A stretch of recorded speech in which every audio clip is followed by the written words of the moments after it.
That was horrible.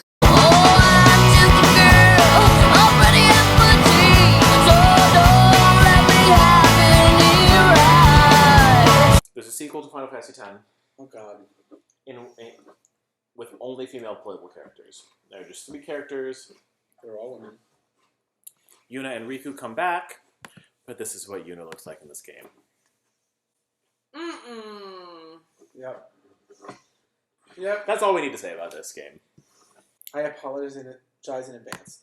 If you think what we were saying before about Riku was sexualized. Oh, for fuck's sake. Yep. And also, the entire game is basically encompassed, the gameplay is encompassed by something called dress spheres, where you have spheres that allow you to change costumes into other better sexy costumes. It's basically porn. Yeah. Yeah. It's flashy and colorful, and actually, like, the gameplay is kind of fun. Shamefully, it's kind of fun to play. Just because of, like, so much just going on. It's like, oh, push buttons and it does this thing, but and they've changed outfits. Plot, we're not even going to summarize the plot, because the plot is really, really awfully concealed. I mean, I've seen, like, interactive, like, anime porn where it's like you can make the girl, like, do whatever, and I'm like, it's not like that. No, it's not. It's It's really not like quite. But I as feel like obviously. it's just a step off. You know what I mean? The added playable female character is Pain, and she's just a stereotype of a badass. Her girl. name is Pain. She is the fantasy of so many men. I know. She chains you to the bed, and then she fucks you. She's the fantasy of certain women I know, to be honest. Let's move on. So, 11 is a multiplayer online game where you create your own characters. There's no character development in 11. Okay. I'm the hero of the story, don't need to be saved. I'm the hero of the story, don't need to be saved. 12 is... The world of 12 is the most complicated and political of all of them. There's a lot of really complicated shit going on. So complicated that you don't really get it the first time you play through it. Yeah, and as you play through again, it's like, oh, okay, that character did that because 20 years ago that character did that. It's like real life.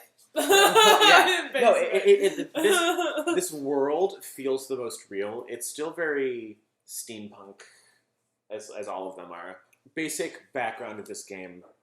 Before the game starts, the tiny kingdom that most of the main characters live in is taken over by this giant empire. There's this huge battle to protect this like stronghold for this tiny kingdom, and the main female character's husband is in this battle and dies in the battle. The king is dead. The prince is dead. The princess commits suicide because she's so wrought with grief that her husband and her father have just been killed. Everyone in this kingdom is coming to terms with being occupied by the empire. Through a couple twists of fate, you run into this woman who's leading this little rebel army, this like really tiny rebel faction, and then you come to find out that she's actually the princess who killed herself. Like she like just pretended to kill herself so that she could go into hiding and like lead this rebel army. She's actually really super greedy and power hungry throughout the game, and like to a fault. And people call her out on it all the time. It's like, no, if you get this power, you could kill millions of people. Don't do that. And she's like, I feel like I have to. And there's like, tons of parallels with this and nuclear warfare. Yeah. Like the game almost bashes you over the head with it. Yeah. It's not subtle. So she's this is the princess who's leading the rebel army. Okay. I think her costume is kind of problematic. I've seen worse. There are things that just don't make sense about it. Like, what is this black thing here? What is that? And why is this so short and with the slit? It's just... I mean... I don't know, I look at it and I feel... Like I said, I've seen worse. Like, yeah. I look at it and I'm just like... I don't know, it's pretty standard. Yuna from Final Fantasy X was like, I'm just so, like, over it that I'm just like, yeah, whatever, like, this is how they draw. This is just so bizarre that I can't imagine any man being attracted to that. I can't. No, but it's like, I'm not going to expose any flesh but my belly button and the very tops of my thighs. No, but look at how it's... Yeah. Hugging her... it points to her breasts and her vagina. In everyday life, I don't see anything wrong with a man being turned on by a particular kind of outfit.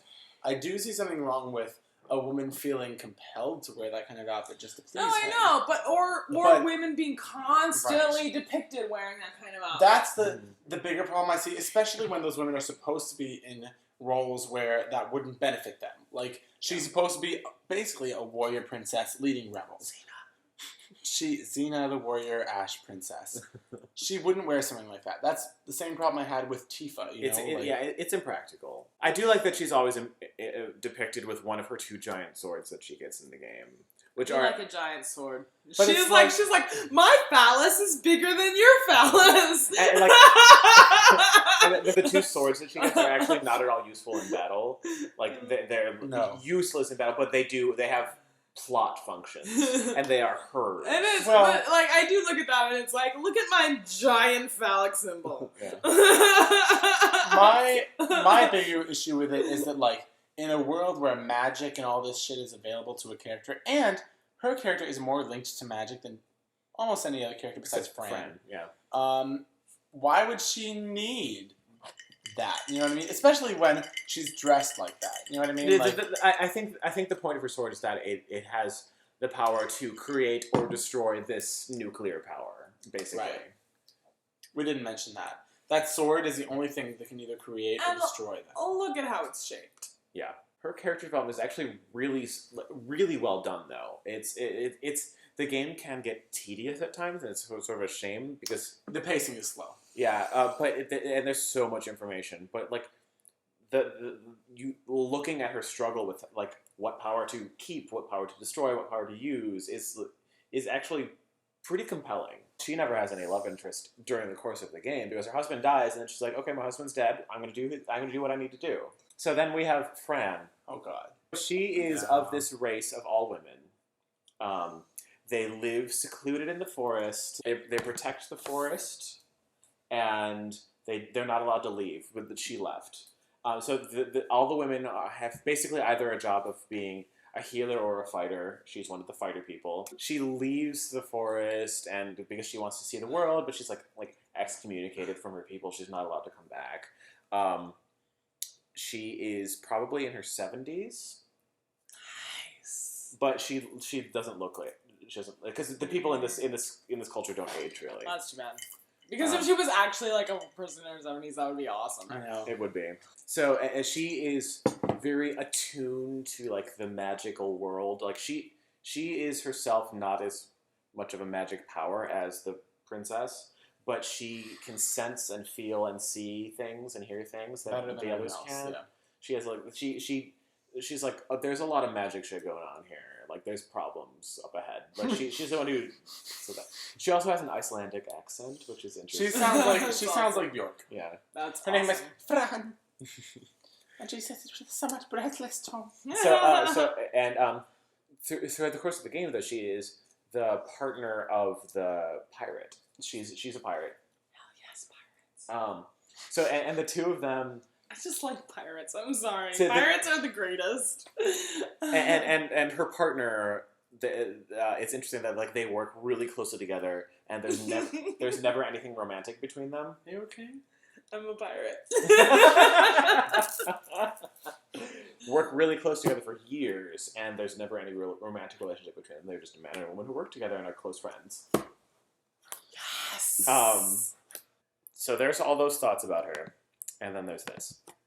It's like, did that really need to happen? I'd like to point out, her race, and this has been specified in other games with her race, is literally said that the women, because they're a rabbit-like people and aren't used to walking on their hind legs, apparently, have to have high heel-shaped feet. Oh, fuck. Yeah. High heel-shaped feet. This is not just true in this game, it's true of any game with a race. She is literally a Playboy bunny. Exactly. She is like... Yep. And this is what fans use to defend her. So is her entire race. I don't think that's a defense. Yeah. I think that's a supporting fact. Her character is so strong. Why did you have to create her race to do that? Look at... I mean... Look at this. The shape of Like, her G-string thing. That's, What? like, I mean, she's basically wearing lingerie. Like, I've literally, like, been on like, lingerie catalogs and seen things that look just like that.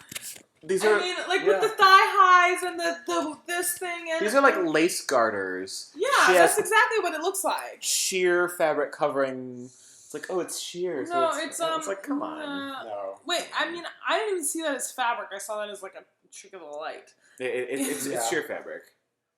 I mean, No, it's not I viewed it. I never thought of it that way. I didn't even notice it until you pointed it out, honestly. But it's ridiculous. Why did they have to create her like that? And like, just imagine her just wearing armor, and then suddenly she makes so much more sense. Keep her ears even, and give her full armor. Then it would just work. I mean, she looks pornographic. Yeah, it's ridiculous. She's clearly been depicted just to be a sex object. But all of the warrior women in her race wear that exact outfit, pretty much. Actually, I would say all the women. So every one of them has been created to be a sex object. The healer women because let's be honest, this is not a real race of creatures. Right. Like, this is something that somebody invented, and I'm willing to bet that somebody was a dude. Oh, absolutely. The healer women. It's problematic. The healer women in her race basically wear like slip dresses. Oh my God. Sometimes I just like sit here and I just think about like male gaze and I just get so angry. So this is what I'm getting then. It's getting worse over time. I don't think other people would agree with you. Okay, well, from what I've been from the seeing art, so far, like I feel like this is getting worse over time. I would say from the art perspective, yes. I feel like what happened is what is that basically it feels like graphics have improved over time, right? So as graphics have developed, it feels like the visuals have not developed in pace with the characterization, and that's the problem.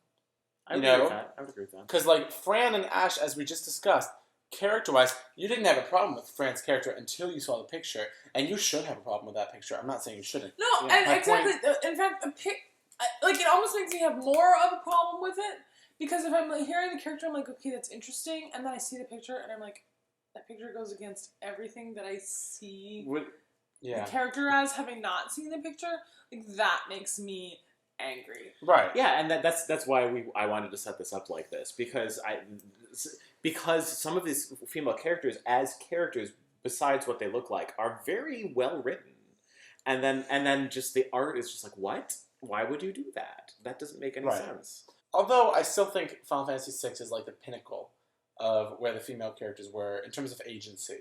10 was still pretty good, but like in agency, like the best you could really do was excuses that are instantaneous and circumstantial rather than contextual. Whereas Final Fantasy VI seems to create that balance of a world where women really were seen as equals, you know? Mm-hmm.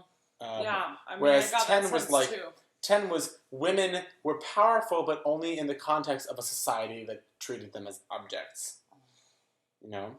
As they are in real life! Right. I still think video games are a powerful medium for this, and I think that... Especially because of who their audience is. Right. And I think that... I mean? I think that overall, RPGs do a better job of this than shooters, but that's kind of like saying that you're the smartest gorilla in the zoo. Yeah. And I have not played Final Fantasy 14. Which has a female protagonist. Yes. 13. You're right, 13. And it has a female protagonist and has a lesbian couple.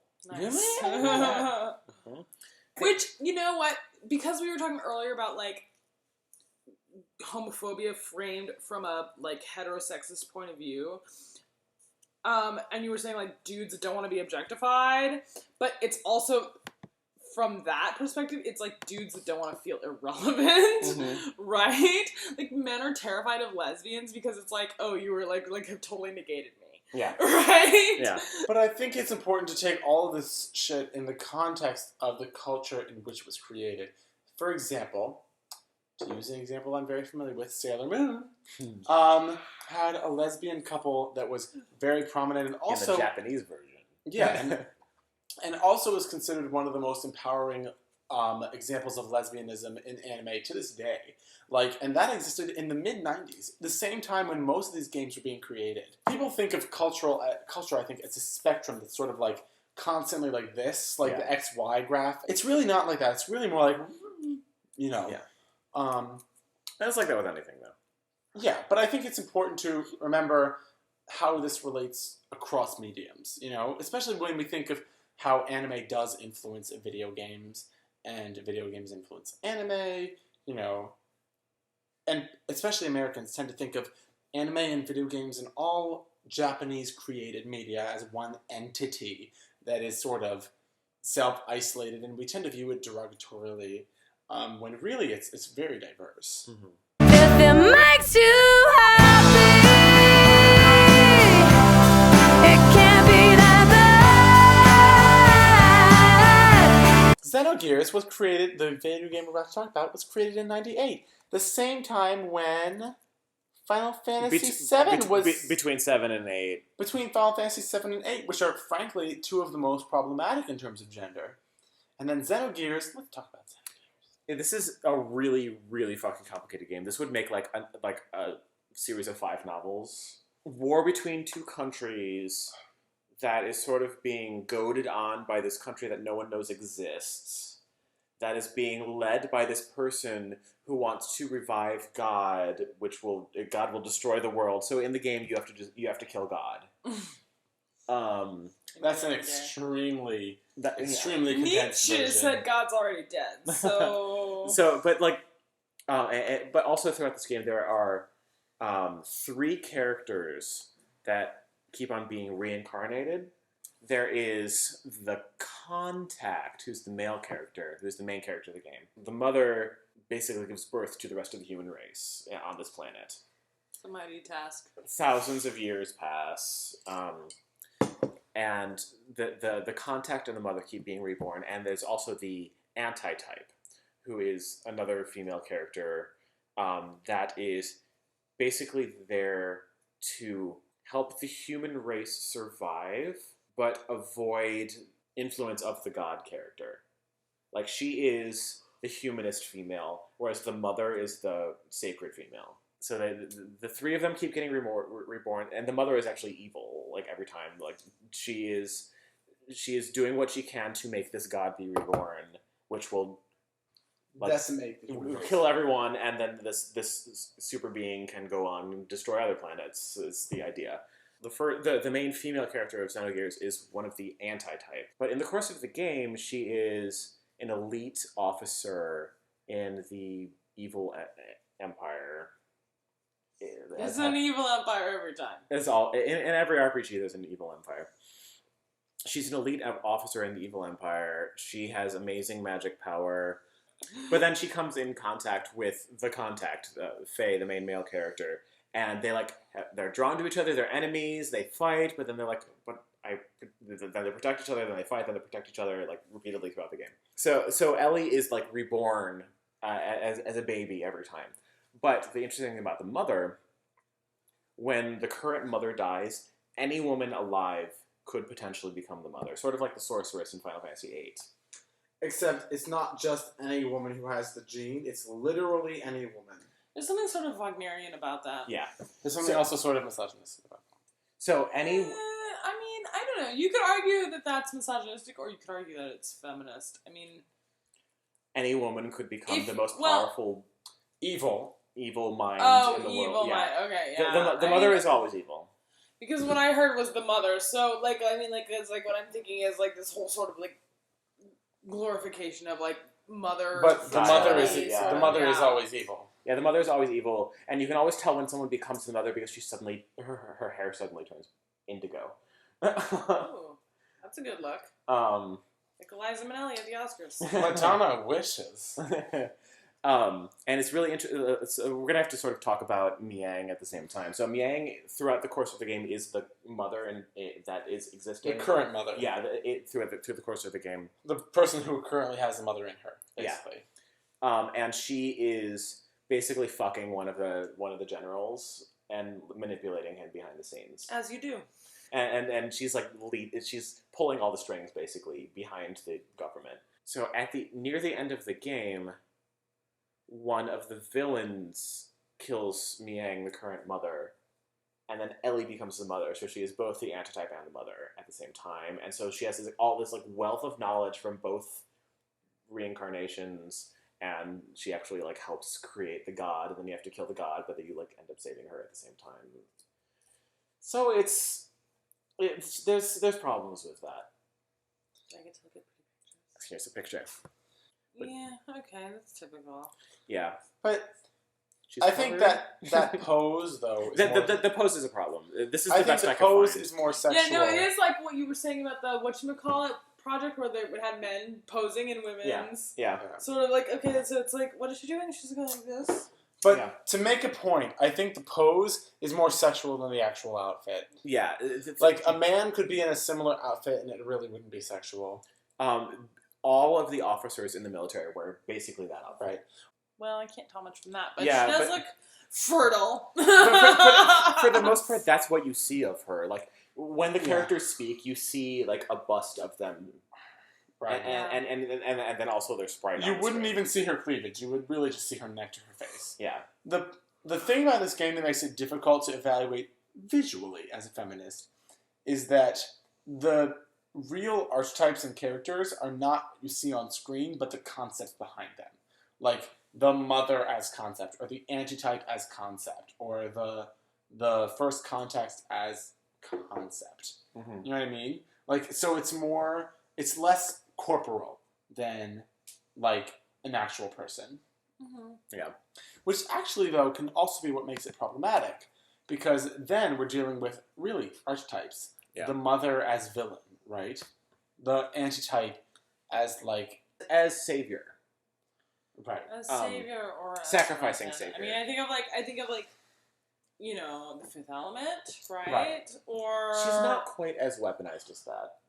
Well, that's what makes this, talking about Xenogears so difficult, is because everything's so abstract. So complicated. But like savior, you know, No, it's I wouldn't- Clara in Doctor Who. It's I wouldn't even call it complicated. I'm saying when we get down to, not the details, but the basic fundamentals of the game are very abstract. They lack concrete material to define them. Like, the mother, the antitype, and the contact are very, without the specific details of the context of the game. And really, those three characters exist fundamentally outside of the game's context.